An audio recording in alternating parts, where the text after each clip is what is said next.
Hi, y'all. This is Tony Mess with Apple Tree Homeschool Academy and Apple Tree Home Daycare.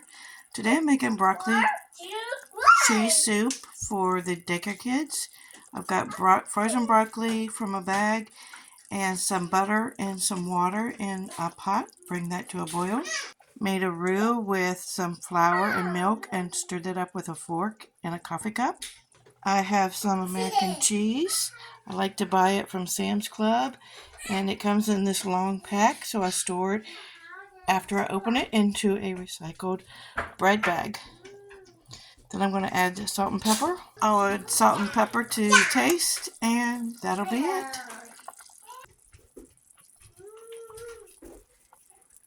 Crack some pepper in there. I'm going to go ahead and stir this in. So this is about how thick the base is, and then I'm going to start adding the cheese. Got it down on, say, a setting of 2, which is actually a little bit too high. My stove has not, it's been cooking a little bit high. So I would say low to medium low on this. Melt your cheese.